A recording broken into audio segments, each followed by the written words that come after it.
大家好啊！今日咧係一個特間嘅日子嚟㗎，咁啊本身開工嘅日子係2026年嘅8月6號星期四啊，咁啊不過前一晚啦，星期三嘅晚上咧，咁其實個師兄就已經交咗架車俾我啦，咁啊亦都順便咧車去上水，咁啊搭呢一個車過羅湖邊境啦，係啦，咁所以咧我就喺上水啦，差唔多8點到啦，咁啊揦住架車，咁啊當然就唔想直接吉車翻去荃灣啦。咁啊，所以就周圍兜一兜先，咁啊睇下咧有冇機會咧，會有單咧翻去市區嘅位置咧，又或者駁翻直接就去翻去荃灣嗰邊啦。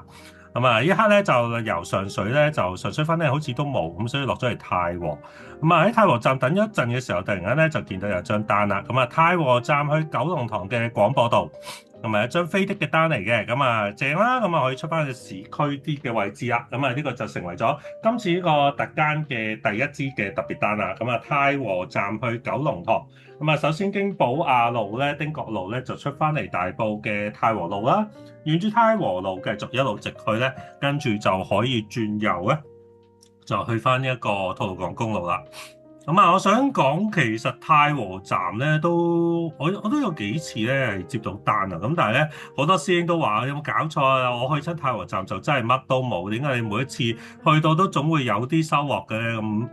梗係唔係好明啊！即係正如咧，我好多時可能喺荃灣呢個區份咧，我未必會揾到單，咁但係其他師兄咧就可以揾到單啊嘛！呢個都可能係唔同人嘅命格或者風水啊，唔知啦咁啊，總之咧就係啦，我就係接唔到單嘅，喺荃灣區好多時都，但係喺太和站咧好幾次都俾我會好彩咁撞到啲單啊！好啦，咁啊講翻呢個行程先啦，頭先咧經過吐露港公路啦，而家咧就經翻沙田路過翻嚟咧就係獅子山隧道公路，咁啊行翻獅子山隧道咧，然後跟住就可以落翻去九龍塘嗰邊嘅位置啦。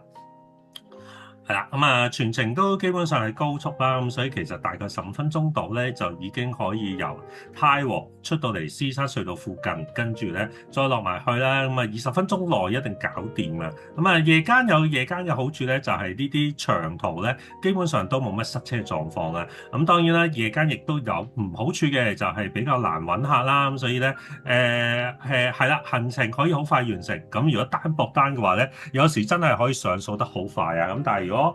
喺夜晚啦，即係僧多粥少嘅情況下咧，咁啊都未必係一定會好生意啊，係啦。好啦，咁啊喺頭先獅子山隧道落翻嚟之後啦，經翻呢個聯合道咧，再上翻嚟廣播道咧就可以落客啦。好啦，咁啊落完客之後咧，其實我都係一個目標嘅啫，就係睇下有冇機會咧可以由單翻去荃灣咧就會收工噶啦。咁啊，因為其實咧聽日仲有一個特間嘅時間啊，咁所以我都唔想搞到太夜嘅。咁啊，平時咧我就會泊翻喺架車咧，就係翻我嘅樓下啦。咁啊，唔係都唔係樓下附近啦。咁啊，一啲夜泊場啊，係啦，咁就會大概70蚊到80蚊不等啊。咁所以都 OK 嘅，係啦。好啦，咁啊呢一刻咧就接到張單啊，喺翻廣播道上面啦，咁所以咧就兜翻個圈翻上嚟咧，就又喺廣播道咧就上客。呢支咧係 Uber 嘅藍盒啊，係啦，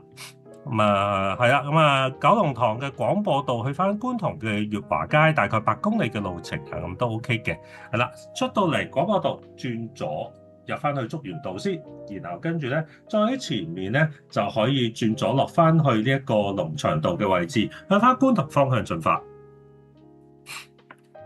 咁啊幾好嘅，呢支都係，因為咧一落到嚟龍翔道咧，又係可以好快速咁過到去觀塘嗰邊嘅位置啦。係啦，咁啊上翻嚟天橋，擺翻出去觀塘道嘅位，然後就係經過九龍灣牛頭角同埋觀塘嘅位置咧，再上翻去協和街嘅。係啦，去到觀塘迴旋處先轉上去協和街，係啦，咁所以上埋天橋啦，咁啊跟住駁翻落嚟觀塘道之後咧，都係繼續直去先，咁啊係啦，咁跟住咧就靠翻去左邊，然後咧就轉左上翻嚟協和街。咦，咁啊頭先有架的士咧，就喺正個迴旋處嘅出口位置咧，就好似同個客喺度大家互相地鬧緊啊，係啊，咁啊唔知係咪因為咧即係啲路線上唔啱個乘客啦，咁啊唔知啦，咁啊不過停喺嗰個位啊，真係有啲危險啊，係啦。好，咁啊，一刻上咗嚟裕華街，放低個客，搞掂。咁啊，不過嚟咗九龍東喎，咁啊，我要翻去去九龍西嗰邊啊，咁咦咁啊即時亦都接咗張單咧，又係 Uber 嘅藍盒啊，咁啊唔知大家有冇發覺咧？近排咧係 Uber 轉咗一個制度之後咧，就經常性地會派藍盒咧，就係即係一啲叫預定行程咧，就俾一啲咧非常之近嘅師兄啊，係啦，咁啊呢支期咧就係觀塘嘅 APM 去翻大角咀嘅埃華街。咁啊，直接出翻觀塘道啦，又係一支可以好快完成嘅路程啦。觀塘道上翻嚟啟福道天橋，然後再落翻去經翻中九龍繞道咧，就去翻九龍西嗰邊啦。咦？去九龍西喎？咁即係咪意味着我可以就翻荃灣咧？咁啊，過咗去先啦，係啊。好啦，咁啊，今日揸嘅係一架 MIFA 7啦，Amigo 車隊嘅一架車嚟嘅，咁所以大家都見到啦，又有少少嘅粉紅色嘅車身咧，喺個下邊嘅位置會隱約睇到，係啦，咁啊係啦，咁啊揸呢架車個好處就係可以坐多啲人啦，亦都靜啲啦，係啦。咁啊有唔好處啊，咁啊等陣先講。呢一刻咧就出到嚟一個連翔道之後咧，再駁翻過嚟海寧道啦，咁跟住咧就入翻去埃華街嘅位置嘅，係啦，經翻新旺道再入翻嚟，咁就喺度落客啦。不過咧就有少少塞住後邊啦，咁所以拉翻直個車先，係啦，咁先安全啲，咁啊落客搞掂。好，咁啊搞掂完之後咧就諗下係咪直接翻荃灣啊？咁啊都，但係咧就諗住，可能旺角應該會有啲單，可能翻荃葵青喎，不如出旺角先，因為時間咧都仲係9點幾啫，係啦，未到10點啊，咁所以咧都可以再做多陣嘅。咁啊，總之我目標咧就係11點翻到屋企，咁啊，聽朝7點到起身，咁啊大概都可以瞓翻起碼7個鐘嘅時間啊，係啦。好，咁啊，沿住上海街咧係咁以行一行先。咁啊有客啦，咁啊亦都係 Uber 嘅一支藍盒啊，係啦，咁啊仲勁多呢啲嘅單啊，咁啊呢啲單如果唔接咧就會影響一個接單率啦，咁所以都盡可能接啦。咁係啦，唔好處係咩咧？就係佢會有時如果你開咗85折咧，佢都會派一啲藍色即係預定行程嘅，都唔係預定行程啊，藍色盒，即係佢派單俾你嘅85折嘅單咧，就焗你去接啊。咁啊係啦，所以就真係有辣有唔辣啊，係啦。咁啊藍色嘅單咧就唔使同人搶啦，變咗咧就係俾你會有一個足夠嘅時間去諗一諗接唔接嘅。好啦，呢張單係旺角兆萬中心咧，又過翻去九龍東嗰邊喎，啟德嘅雲景啊，係啦，雲景係喺翻咧啟吉郵輪碼頭或者啟德以前嘅跑道嘅嗰堆嘅新嘅屋苑啦，係啦，咁比較少去呢一個屋苑啊。好啦，咁啊呢一刻咧兆萬中心，咁點行咧就出翻嚟一個染布房街先啦。咁啊係啦，咁啊出翻嚟染布房街，然後再轉右經翻亞皆老街，咁啊繼續一路直去。咁啊出咗嚟亞皆老街就會快噶啦，係啊，因為咧通常呢幾盞燈位都會比較順嘅，然後就入翻嚟咧九龍城迴旋處啦，不過迴旋處又有啲塞車啊，比較多車。咁啊經翻九龍城迴旋處之後咧，再左轉，然後咧入翻去咧就係宋皇臺道。好啦，咁啊沿住宋皇臺道繼續一路直行啦，跟住咧就當然左轉入去承啟道啦，然後再右轉咧入翻去成豐道啊。咁啊出翻去啦，咁啊啟德呢個跑道嘅好多唔同嘅新屋苑啦，包括咧呢度過咗之後，右手邊有一個啟德商轉啦，左手邊有啟德海灣，跟住咧再繼續去咧左手邊有維港1號啦，咁去到迴旋處有柏衛森嘅，做翻個 U-turn 咧就有天怡海同埋而家呢一個咧就係呢一個啟德嘅屋苑啊，係啦。好啦，咁啊，繼續咧就要揾單咧，翻去九龍東嗰邊啦。咁啊，都如果冇嘅話咧，咁我就直接走啦。咁啊，一刻又再一次中 Uber 嘅藍盒喎，我發覺今晚咧真係中好多喎，係啦，keep 住都俾我啊，咁啊，係啦，咁啊。不過咧，我就啱啱走過頭啊！但係當我接到嘅時候咧，因為其實咧佢俾我嘅時候，我睇到係1分鐘到達嘅。咁但係咧，我已經入咗嚟成豐道先發覺咧，原來佢喺迴旋處側邊嘅啟德商轉啊！咁所以咧就要做翻個大回環翻嚟咧，就喺翻啟德商轉呢個位咧，就有支九龍東嘅旗啊咁靚仔啦！咁啊去翻奧海城啊！好啦，去奧海城經翻成豐道，再入翻嚟承啟道啦。跟住我會行嘅咧，當然就係東九龍走廊嘅，咁所以繼續直去，咁啊沿住呢個土瓜灣道繼續一路直行啦。咁啊幾好喎，即係幾支旗都有翻咁上下距離，雖然唔係話好遠程咁啊，但係都係100蚊咁樣累積啦，係啦，咁啊變咗即係咁樣做法咧，咁其實今晚咧係都起碼打個底啊，差唔多500蚊嘅生意額啊，咁都唔錯，係啦，好啦，沿住東九龍走廊繼續一路直行啦，落翻嚟差唔多南啦，然後上翻去加士居道天橋，沿翻加士居道天橋過去啦，咁啊一刻咧就要問一問咧，究竟佢係奧海城嘅後邊啦，定係前面嘅的士站？咁啊，客咧選擇喺的士站咧就會繼續直去啦，經翻渡船街咧，然後再轉咗入去櫻桃街咧，就可以去翻咧奧海城嗰個的士站嘅位置落客啦。嗱，咁啊呢度咧再行前啲，轉左入翻嚟，搞掂。好啦，咁啊呢一刻咧我就直接真係熄咗晒所有嘅呢個盲盒啦，係啦，咁啊。睇下咧就我出翻去咧油尖旺嗰邊啦，因為我知道油尖旺多單啊，因為其實頭先一路經過嚟嘅時候咧，經過尖沙咀啊，行緊加士居道天橋嘅時候咧，都見到飛的咧油尖旺咧，就係尤其是尖沙咀咧好多單啊，咁所以咧就出翻嚟，咁啊諗住咧揾一張飛的嘅單咧，就去翻咧就係荃葵青嗰邊嘅位置啊，咁中間而家有啲咪標行程去將軍澳嗰啲我都唔撳啦，因為我真係唔係好想撳啊，係啦，咁啊唔好再拉翻我去九龍東啦，因為開始接近10點幾啦，咁所以我都想11點前咧就盡快翻去嘅。咁啊睇嚟咧呢一支咧就會係一支唔錯嘅旗，係啦。咁啊飛的嘅旗嚟嘅，不過比較遠少少啊，要大概咧7至8分鐘先會去到。咁啊打咗俾個客 OK 嘅，咁所以咧就要過去。咁但係咧要去個客嘅位置咧係有啲棘嘅，因為佢喺右手邊嘅廣東道嘅路口啊，佐敦道夾廣東道嘅路口。咁啊要過翻去咧，咁啊前面冇乜位做 U-turn 啊，咁所以咧就要轉一轉翻入嚟咧。柯士甸站嘅呢一個位置咧，做翻個 U-turn，唔係，不過呢幾盞燈位咧就係完全係棘嘅，係啦，係啦，你見到停咁多盞燈咧，都起碼要停，即係都係啱啱送咗燈尾啊，係啦，咁咪等比較耐嘅時間。好，終於可以轉咗入嚟咧，就係廣東道嘅位置。咁啊，油麻地嘅廣東道咧，去翻葵涌嘅梨木樹村。咁啊，呢支咧就係收工啦，即係應該咁講，就係翻屋企嘅期啦。咁啊，冇錯啦。咁啊，廣東道過翻去咧，咁當然咧就最快嘅方法就係上翻去西九龍走廊啦，係咪？咁啊，頭先喺廣東道轉咗再轉右入翻嚟咧，個渡船街咧就上翻嚟西九龍走廊嘅位置，沿住西九龍走廊咧一路直去咧就翻去咧荃葵青嗰邊嘅方向嘅。好，咁啊，繼續一路落去，咁啊落翻去之後咧，跟住繼續一路直行啦，咁啊上翻嚟拉橋，咁啊係啦，咁啊六支旗，今晚嘅六支旗咧就大概已經有一個500蚊嘅收入咧，就作為一個打個底啊，係啦，咁啊未夠冚租嘅，咁啊當然梗係未夠咧，有特間嘅租嚟嘅，咁樣，咁但係咧叫做咧就幫第日咧就唔使話有咁緊張啦，即係可以。盡力做，但係咧就唔需要話除得好緊要啊，咁啊有翻個靚靚嘅底咁樣打打係啦，咁啊其實發覺今晚咧嗰個生意即係夜間嘅生意都比較多單啊，即係喺11點前啊，咁所以 keep 住都唔錯。好啦，咁啊頭先喺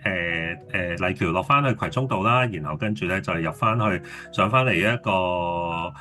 和宜合道之後咧，就可以上翻嚟呢一個梨木樹嘅位置啦，係啦，咁啊今日嘅夜間咧就呢度完咗啦，完咗之後咧，第二日朝頭早咧就大概7點到攞咗架車啦，因為係夜泊嘅最後嘅時間啊，如果唔係咧就要再俾多17蚊去俾一個鐘啊，咁所以就唔抵啦，係啊，咁啊7點鐘開咗嘅時候咧，開局嘅時候咧已經聽到其他師兄講咧，哇朝頭早好靜啊，靜得好緊要，咁啊我都喺荃灣咧差唔多兜咗15分鐘之後咧，都發覺冇單咧就直接出咗嚟咧近大角咀啊荔枝角啊荔枝角四小龍呢啲位置啊，咁啊都冇，因為咧頭先喺荔枝角四小龍咧已經有 keep 住有好多嘅吉車咧停晒喺路邊等客啊，咁啊呢刻咧就終於咧就揾到一張飛的嘅單咧，都唔錯嘅個距離，係啦，咁啊不過咧就要出翻去長沙灣嘅海盈村，係啦近海皮嘅位置，咁所以喺呢度咧就轉咗入翻嚟海盈村，就去接客啦。咁啊，時間大概7點半啊，係嘛，其實都有半個鐘頭咧，冇乜生意啊，係啦，咁啊上客人去邊咧？就係去屯門嘅大興村，係啦，咁啊26公里嘅路程啊，咁呢度首先咧就出翻嚟興華街西啦，然後跟住咧再經翻咧呢個橋底嘅路啦，繼續直去咧就上翻昂船洲大橋嘅，冇錯啦。咁啊，然後再經南灣隧道，咁就可以直接過去啦。咁啊，呢邊當然就係近好多同埋快好多啦。係啦，咁啊上翻嚟昂船洲大橋，繼續直去。咁啊，沿住南灣隧道咁啊，但係入南灣隧道嘅時候，記住一定要行翻即係呢個左線同埋中線啦，因為右線咧係會去大嶼山嘅，係啦，咁啊喺中線咧都可以 cut 翻嚟呢一邊咧，就可以上翻去咧，就係向翻呢個屯門元朗嘅方向咧，就去翻呢個汀九橋，然後咧汀九橋落翻去屯門公路，咁啊向翻屯門嗰邊嘅方向進發啦。冇錯，咁啊繼續咧一路直去啦，咁啊繼續直去。咁啊，沿住個屯門公路入去啦，咁啊，係啦。不過，咦，入緊去嘅時候咧，就開始發現咧，有少少好似簡單揀錯咗。點解啊？因為咧，開始可以見到右手邊嘅屯門公路咧，即係屯門出九龍嘅方向咧，好多車啊，有未去到完全好塞車嘅狀況。不過就等陣出嚟，應該個車流就會比較慢啲啦。見到 keep 住咧右手邊咧，都係比較密密麻麻嘅車嘅。係啦，咁所以咧，等陣出嚟咧就可能會塞車啦。希望啦，唔好有人唔生性啦，就走去塞咗條屯門公路啦。即係講緊咧，就係可能輕微嘅碰撞啦，咁啊搞到可能有條線會塞咗咁樣。係啦，好啦，咁啊差唔多啦，屯門大興，咁啊再行前少少咧，就轉左咧去翻呢個青田路啊。冇錯，咁啊呢度咧就轉左，咁啊入翻青田路，跟住第一個有路口落翻去。咁啊，再經咧振環路啦，然後入翻去大方街，咁跟住咧，再喺前面咧就轉翻入去咧，近呢個商場位置咧就可以落客搞掂。OK，咁啊，搞掂完啦，屯門有冇單出去咧？不過咧一定離開大興呢個位置先。嗱，咁啊出去啦，咁啊未有目標嘅，不過就出咗去先。咦，咁啊 Uber 派支藍色嘅預約單俾我啊！好多站行程嚟嘅，呢支係屯門嘅卓爾居，去翻荃灣嘅港安中心啊，正啊，係啦，咁啊經翻呢個建成里啦，然後左轉，咁啊入翻嚟振環路，沿住振環路一路直去啦，咁我都喺度諗緊有冇啲再快啲嘅路線，因為振環路呢幾盞燈位應該係等得比較耐啲嘅，咁但係睇嚟都好似冇啊，唔係好揾到一啲快啲嘅路線啊，係啦。咁當然啦，可以經翻即係頭先青田路嗰邊過嘅，不過就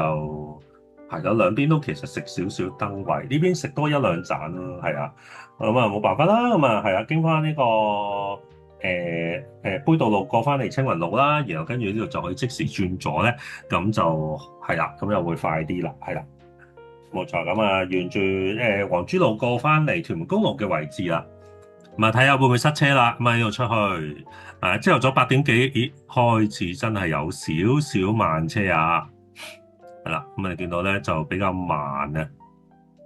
咁啊喺快線反而係最慢啊。咁我都唔諗去 cut 線啊！見到左邊咧幾多嗰啲拖頭啊，成嗰啲咧，咁啊大車啦就唔好夾硬 cut 啦，因為有時一 cut 嘅時候咧，佢得唔切，咁啊大家會撞得好勁啦，咁啊但係亦都與此同時會可能令到後面嘅車咧就會比較麻煩少少，咁所以我都費事 cut 啦，繼續 keep 住喺快線一路直行啦，一路沿住一路直行，係啦，咁啊繼續一路直去。咁啊，屯門公路啦，喺朝頭早嘅時候咧，就8點幾嘅時候都係會有啲咁嘅狀況噶啦，即係會喺某幾個樽頸位啊，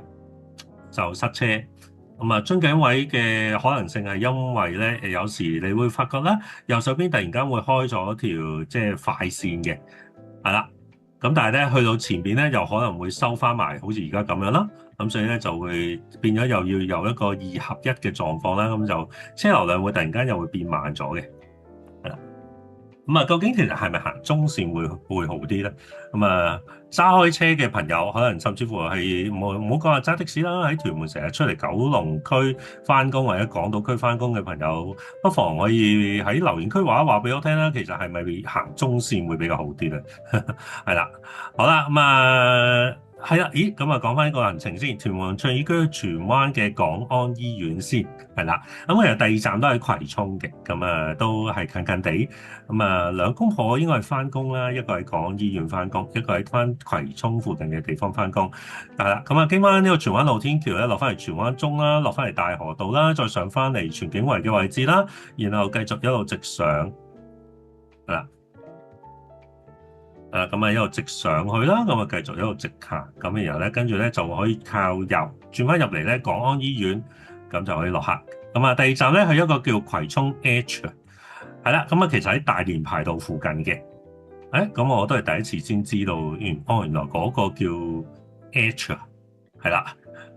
之後其實個客一開車想講嘅時候就係葵涌 H，跟住我都諗緊咩啊？你講咩？我唔係好知你講咩。係啦，咁啊係啦，其實係都個 building 嚟嘅，一個商業嘅 building 啦，叫做係啦。咁啊喺翻葵涌大連排道附近啦，咁所以咧就沿住荃景圍啦，落翻嚟青山公路嘅位置，沿住青山公路繼續一路直行嘅。咁啊繼續一路直去啦。咁啊，青山公路嘅荃灣段啊，跟住就會駁咗嘅就係葵涌段啦。咁啊，繼續一路直去到葵涌嘅迴旋處，咁就跟住咧就會轉右入翻去葵涌路啦。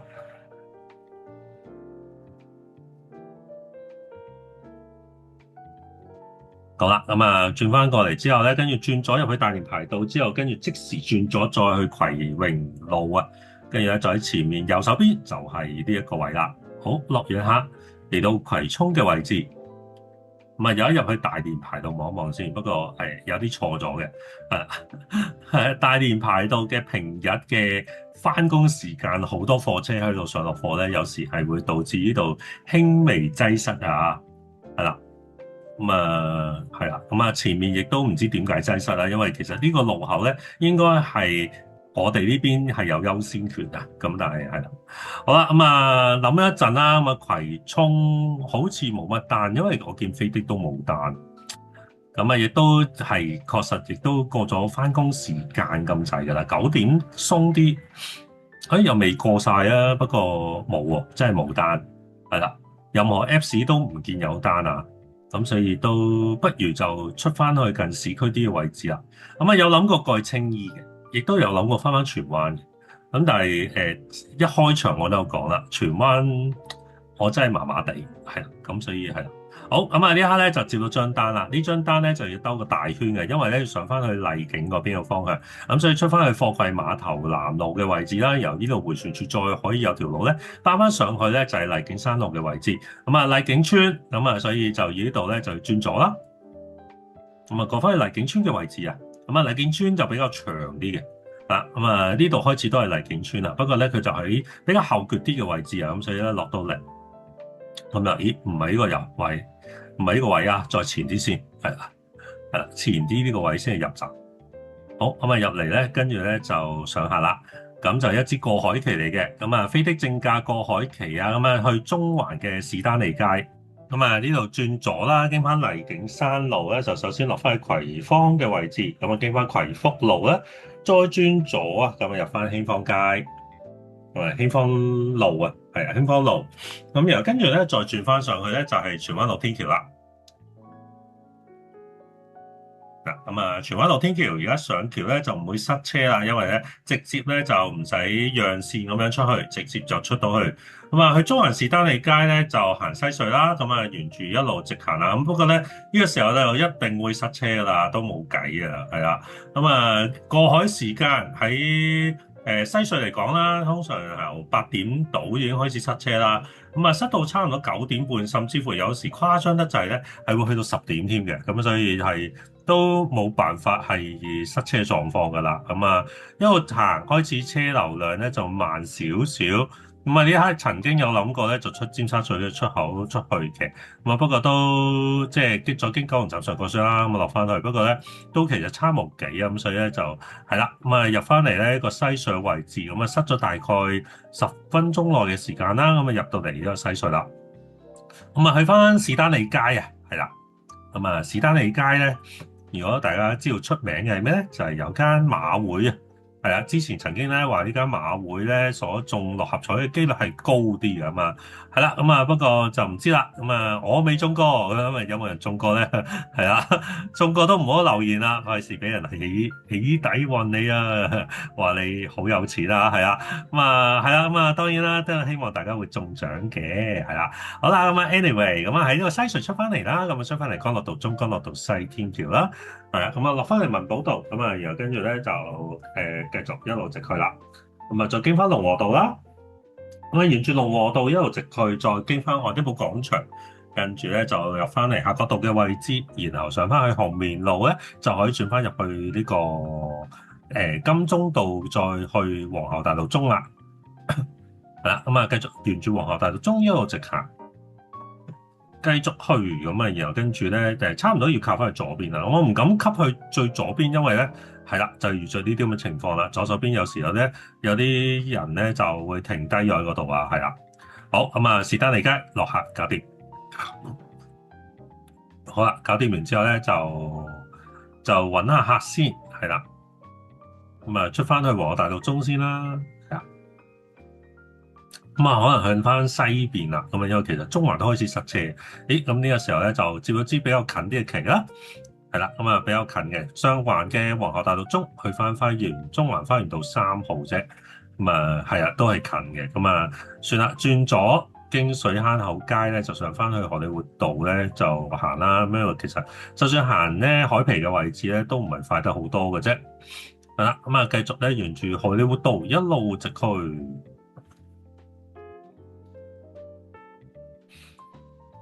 咁啊，繼續直行啦，係啦，咁啊，咦，左邊架車唔肯讓，我話是但啦，咁啊，好啦，咁啊，繼續一路直去啊，咁啊，經翻般咸道，啊，唔係，sorry，唔係般咸道，般咸道係山上面嘅雲咸道，唔係雲咸街，係啦，雲咸街再轉右入嚟下亞厘畢道，跟住咧再轉左入翻去花園道啊，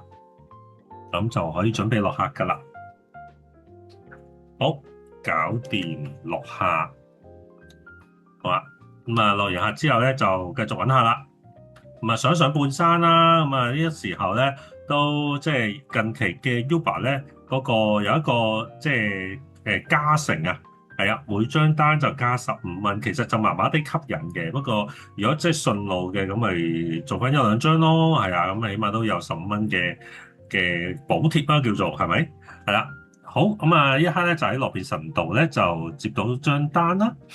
係啦，咁啊大家都知個就係樂信台啦，樂信台去翻銅鑼灣嘅皇室堡，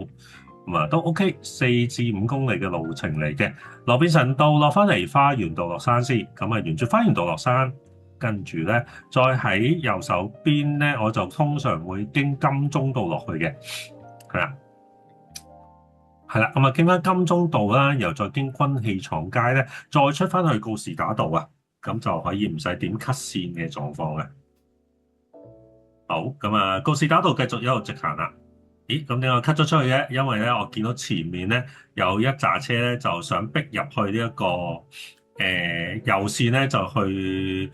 基拿道天橋啊。咁所以我就 cut 咗少少出翻去，避開少少車流先。然後入翻嚟告士打道、維園道，再經翻唔係，sorry，經翻告士打道啦。咁啊，然後跟住咧，再喺前面咧就有個位做個 U-turn 咧，就可以去翻皇室堡對出嘅位置落客，搞掂。好啦，搞掂完之後，咦，前面有間酒店喎，有間酒店就當然入去睇一睇啦。咁其實呢一刻咧，Uber 都彈咗張單出嚟，不過我冇撳嘅，有好少嘅加成，咁啊應該都係呢一個人噶啦，係啦，因為其實頭先 call 完車啦，係冇人接嘅，咁啊因為咧就非常之短途啦，香港 Parkling 酒店咧就去翻中環嘅 IFC 2期啊，係啦。咁啊，好啦，咁啊，結果就我接翻去啦，係啦，咁啊，沿翻告士打道一路直去啦，咁啊，其實都係50零蚊嘅車程嚟嘅啫，同頭先將 Uber 所彈出嚟嘅加成加5個幾咧，係應該係一模一樣嘅，咁所以我相信應該係同一張單嚟嘅，不過就俾我咧以街客嘅形式咧就去接咗，係啦，咁啊，好啦，咁啊，告士打道咧，咁啊轉翻出嚟啦，民耀街跟住出翻去。然後咧就可以喺呢度咧就前面做個 U-turn 就可以翻去啦，即係民祥街前面啦。做翻個 U turn 咧，就係翻商場嘅門口咧就落客。好，咁啊搞掂。好啦，咁啊搞掂完之後咧，咁就繼續揾下啦。咁啊，其實點解頭先搞咗好似好耐咧？因為佢要俾信用卡啦，咁所以我要開翻部信用卡嘅卡機咧，就俾佢嘟呢個信用卡嘅。係啦，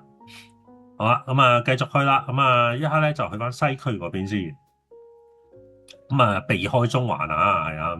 唔係中環啲單都麻麻地嘅，係啦，咁啊過翻嚟西區咧，睇下博到有冇啲比較長啲或者可能過海啊，剩下諸如此類單啦咁樣。咁啊，呢一刻咧就接到支 Uber 嘅盲盒啦，咁啊唔知去邊住，咁啊上咗客先。西營盤第三街，咦咁都靚仔喎，9至10公里嘅路程咧，入翻去南區啊，黃竹坑嘅香葉道啊，咁啊係啦，咁啊都係一支唔錯嘅旗嚟嘅，不過要做翻個 U turn 先。係啦，經翻頭先東邊街啦，同埋第二街啦，過翻嚟咧就入翻嚟西邊街嘅位置，兜翻個圈，咁然後咧再上到頂咧就會右轉咧入翻去般咸道啊。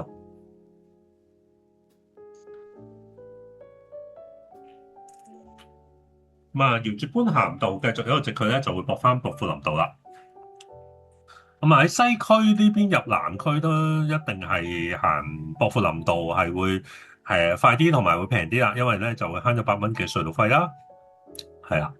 咁啊，唔會斬翻出去京牙道天橋嗰邊啊，因為嗰邊又有機會塞車啦，又要俾多8蚊嘅香港仔隧道嘅費用啊，咁所以一定係行薄扶林道呢邊噶啦。咁啊，沿住薄扶林道繼續一路直去啊。咁啊，呢度嘅唔好處就係比較多單位啦，咁但係都唔係停得好多嘅，間唔中會停一兩盞咁樣啦，睇下你嗰刻嘅狀況或者其他車嘅車流量係點啊，係啦。好啦，咁啊，繼續沿住薄扶林道啦，咁啊過咗薄扶林村、置富花園，咁啊再經過埋華富村對出，咁就會駁翻石排灣道。咁啊繼續一路直區，咁啊石排灣道係啦，石排灣道一路去啦，咁啊平日嘅時間咧，通常都係得一條線㗎，因為咧兩邊嘅工程咧會有好多工程車啊，同埋工程嘅人咧喺度做嘢嘅，係啦。好啦，咁啊落翻嚟香港仔海傍道，咁啊去香葉道咧，我就唔可以上橋嘅，繼續沿翻黃竹坑道一路直去啦。然後前面呢個橋底嘅位置咧就有個 U turn 位嘅，係啦。咦，咁啊不過過唔切啦，咁啊要等多盞燈。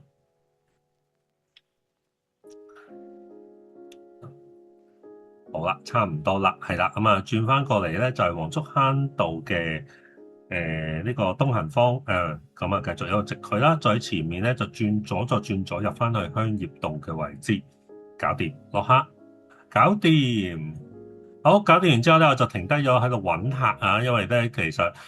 做特間啦，咁啊如果用 Uber 就有12個鐘頭嘅限制啦。咁所以有啲時候咧，如果譬如我發覺嗰個位都應該容易揾到單嘅話咧，我就直接喺度等下有冇單喺附近啊。係啦，咁啊，因為 Uber 喺停低等待嘅時間咧，佢係唔會計你嗰個駕駛時間啊。即係簡單嚟講，嗰12個鐘頭咧就可以延長啦。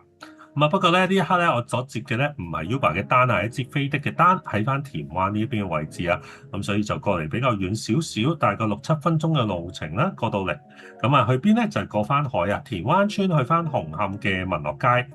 咁呢度首先啦，當然轉右啦，咁啊經翻田灣道咧就兜翻個圈出翻去。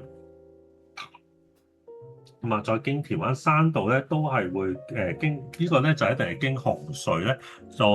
因為香港仔隧道再紅隧啦，咁所以轉咗入翻嚟啦，咁啊經翻石排灣道咧就出翻去咧香港仔海傍道，然後繼續一路直去咧就駁翻黃竹坑道嘅位置。咁啊南區喺平日嚟講，我都會覺得唔錯嘅，即係總會有啲單走嘅。咁同埋咧南區啦，我講短啦，短出去銅鑼灣啊、灣仔嗰啲咧，都坐底有60蚊啦。咁啊，如果譬如去遠啲，可能去翻即係中環，可能機鐵站啦咁啊，咁已經係上緊去90蚊至100蚊度啊。咁啊，如果你去東邊嘅太古城都係一模一樣啦。咁啊，同埋好似我而家呢啲咁樣接咗過海單咧，就一定係100蚊以上嘅單嚟嘅。咁所以係 OK 唔錯嘅。咁唯獨咧就係出嚟堅拿道天橋呢個位咧。就通常咧如果入紅隧就會比較塞車少少啊。係啦，咁啊冇辦法啦，咁啊因為過海啦比較多車會過海，咁所以頭先喺堅拿道天橋咧就塞咗比較耐少少嘅時間啦。咁啊一刻咧入到嚟紅隧啦，咁啊繼續直去啦，咁啊跟住咧就可以咧就經去翻紅磡嗰邊嘅位置。不過咧我就唔會入紅磡嗰條隧道過去啊，因為嗰邊咧就唔係太啱路啊。係啦，最快嘅方法咧就係一路直過去，沿住漆咸道南經翻漆咸道北。係啦，咁跟住再喺前面咧就會喺度左轉，再左轉入去信用街啦。係咪？跟住咧，再喺前面咧就轉左入嚟咧，就係佛光街啊。經翻佛光街天橋咧，就扮翻過去紅磡嗰邊嘅方向咧，會快少少。嗱，咁啊，佛光街天橋落翻嚟咧，就會左轉入去紅磡道咯。咁然後咧，跟住咧，再喺前面呢個燈位咧，轉咗入去學園街，跟住咧再轉咗入去咧，就係民樂街啦。好，咁啊，落客搞掂。好，搞掂完之後咧，繼續揾下啦。咁啊，過翻嚟九龍區嘅位啦。咁啊，平日嘅時間咧，我開始都採取一個比較嘅策略啦，就係喺比較繁忙嘅時間咧，我盡量唔嚟入喺港島區，因為港島區咧有時如果譬如即因為講港島區嘅大多數單咧，可能佢會係想去翻中環啊嗰啲咁嘅位咧，就比較塞車。咁亦都唔係好長啦，即係港島區嘅內運嚟講，可能即係六七十咁樣。咁但係因為如果加埋塞車狀況咧，其實你可能即係用咗15至20分鐘咧，但係你即係賺到60-70蚊。咁所以喺個成本效益唔係好划算啊。咁所以我都會比較偏向咧，想翻嚟九龍區咧。雖然九龍區單量比較少啲，但係咧，起碼每行一支旗咧，個機率係長嘅即係長少少距離嘅單嘅機率會大啲咯，咁但係可能用嘅時間會少過喺港島區，咁呢個就係我自己個人嘅嘅諗法啦，係啊，咁但係當然啦，九龍區有時都可能會接到一啲唔靚仔嘅單嘅，譬如呢支 Uber 嘅派單啦。唔係 Uber 嘅盲盒啦，咁啊係九龍海逸君悦酒店咧，去香港麗晶酒店仲要係有2件行李收唔到，咁呢啲就係一啲麻麻地嘅單啦，冇辦法啦，係啦，好啦，咁啊經翻出嚟咧紅磡道嘅位置啦，因為真係好短嘅，紅磡道經翻呢個紅磡繞道落翻嚟梳士巴利道，然後呢度再塞一塞車，跟住再行前多少少，跟住就已經係麗晶酒店啦，係啦，呢度左邊燈位轉左。咁就已經係麗晶酒店啦，係啦。咁啊，唔係好長嘅一個行程啊。咁啊，但係就都即係花咗比較長少少時間，因為有少少塞車啦，係啊，冇錯啦。咁啊，呢張單咧就係40零蚊嘅啫，係啊。咁啊，仲要走翻又入嚟一個尖沙咀嘅位置。其實尖沙咀同中環都係一模一樣，即係呢單唔多，但係處處都塞車，係啦，咁好啦。正如我而家嚟緊呢一張單一模一樣啦，咁啊喺呢個燈位咧，我就接到張單咧，就其實喺我右手邊嘅港景峰啊。咁但係要過港景峰，我又係要兜個圈啊，我要直接即係沿住廣東道行過嚟啦。咁跟住咧，再喺前面佐敦道轉左，咁然後跟住咧就嗱，你食咗一盞燈位啦，呢度食第2盞燈位啦。咁啊，再轉咗入去匯民道咧，再兜個圈先翻去，咁呢刻咧個客咧就問我咧，我仲要幾耐時間到？我話大概3至4分鐘啦，因為其實有啲塞車，咁佢就即時取消咗我張單啦。咁我就無謂咁喺度食咗幾盞燈位，咁亦都與此同時，其實港景峰出嚟都係又要塞車嘅廣東道，其實唔靚仔嘅呢啲單係啦，咁啊不過即係其實我係咪應該唔答佢好咧？因為其實如果唔答佢真係不耐煩取消張單，過咗3分鐘之後取消張單，我都有18蚊收啦，係咪？咁其實係啊，有啲太誠實啦，食咗誠實豆沙包，話俾佢聽要多3-4分鐘咧，結果佢就 cut 咗我張單啦。咁啊，but anyway 唔接都冇乜所謂嘅，因為我相信呢張單都係麻麻地㗎啦，係啦，咁啊由得去啦，係啊。冇完嘅就唔好見啦。好啦，咁啊呢一刻咧就繼續去接客啦，唔係，其實係繼續去揾單啦。咁啊逃離呢個尖沙咀先啦。頭先有諗過咧，去呢個三個公司附近咧，就睇下有冇位咧，就停低去個洗手間啊。不過咧就好似冇乜位。咁啊過咗嚟紅磡呢邊嘅時候咧，喺紅磡灣咧就接咗張單啊。咁啊好耐都冇喺紅磡灣接過單咯。咁啊終於咧有一次又過翻嚟呢一邊咧就接單啦。咁呢張單係去邊咧？紅磡灣嘅仁勇街咧就唔係好遠嘅，都係3公里路程咧。上翻去何文田嘅浩田，咁啊上去都快嘅，其實係啦。咁啊直接咧就經翻暢運道啦，然後咧再經呢個必嘉街就出翻去，唔係，即係經翻溫思勞道咧，就溫思勞街咧就出翻去呢一個位置咧，就上翻去佛光街，然後跟住咧沿住佛光街一路直去啦，咁啊跟住繼續去到咧就喺常盛街咧就轉右咧，就差唔多到噶啦。係啊，咁但係就即係嗱，雖然係短啦，咁但係起碼有啲叫冇塞車嘅路段嘛，係咪？係啦，咁啊，除咗入嚟常盛街，有機會撞到啲學車慢躝啦，咁但係就冇乜所謂嘅，佢都唔係話唔喐，係咪？係啊，咁啊係咯，OK，好啦，咁啊何文田好鐵落客搞掂，好啦，咁啊搞掂完，咁啊繼續揾單啦，咁啊平日嘅晏晝呢啲時段咧，都係一啲比較弱嘅時段啊，係啊，咁啊或者我就唔係好識，或者冇做到拉邊嘅動作啦，咁啊見到啦，頭先由紅磡咧個支旗咧過咗嚟尖沙咀之後咧，就開始麻麻地啦呢單，即係比較弱少少啊，咁啊 but anyway，咁啊 keep 住都仲有啲嘢做嘅，咁啊呢刻咧就接到另一張單啦。咁啊，呢一張單咧過去咧就要啲時間，因為咧見到前面咧成排嘅學生咧就開得比較慢少少，係啦。咁啊出到嚟咧，即係沿翻天光道出翻嚟亞皆老街咧，先可以過咗佢哋嘅，係啦。咁啊個客咧就喺翻亞皆老街咧前面呢個夾窩打老道嘅附近嘅路口，咁啊去又係好短啫，2.2公里嘅路程咧，去翻佐敦嘅南京街啫，咁啊沿翻窩打老道落去啦，係啦，左轉入翻去窩打老道，咁啊然後繼續一路直去。咁啊，跟住我要行上海街嘅，咁啊去上海街兩個做法啦，一就係繼續沿住窩打老道之後先轉左入去上海街啦，咁啊第二個做法就可以轉左入去彌敦道咧，再屈翻落去。不過咧呢邊咧都會好似快少少，咁啊沿住呢個上海街咧順住燈位咁樣行啦，咁跟住再喺呢個南京街呢個路口咧就轉右，咁就可以落客搞掂。咁啊幾支短途喎。咁啊，大家係咪想睇長途咧？我都想啊，其實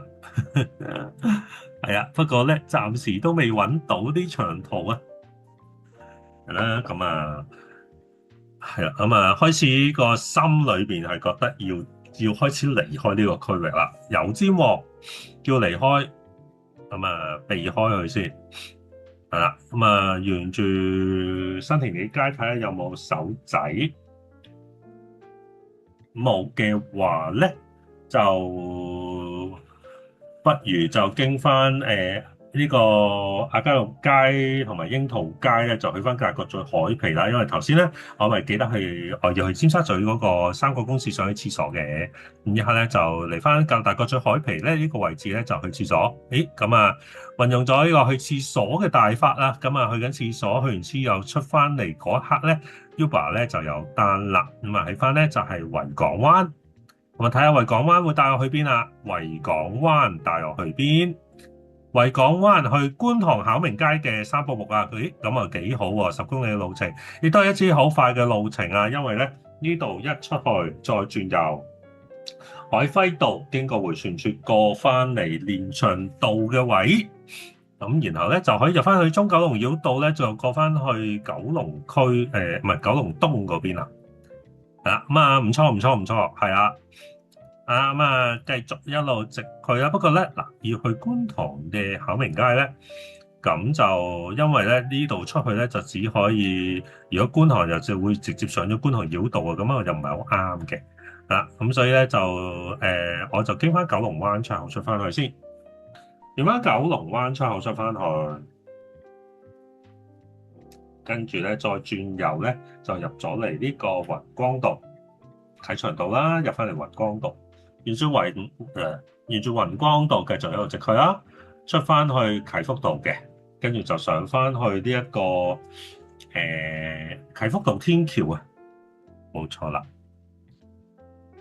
好啊，咁啊，沿住啟福道天橋咧，就擺翻過嚟觀塘道嘅位置啦。然後跟住咧，再喺前面嘅觀塘迴旋處咧，就入翻去咧，就係開源道嘅位啦。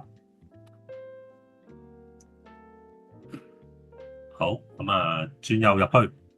然後跟住咧，再喺呢度轉右入翻去考明街。咁跟住咧，再喺前面咧，擴埋盞燈位，然後咧，再喺前面咧轉左啊。入呢個三寶木嘅位置落客，搞掂。好啦，搞掂完之後咧，我就覺得咧都係要入，唔係入氣啊，sorry，叉電啦，係同埋食個飯啦。咁咧有一刻咧就竟然揾到支順路旗啊！我本來都冇諗嘅，不過我見佢哋咁多嘢咁多人啊，同埋我架6人車又可以幫佢裝得晒啊！咁啊，牛頭角嘅鴻圖道咧，去翻九龍灣嘅企業廣場咁啊正啦，因為其實我想去九龍灣嘅嗰邊去叉電啊，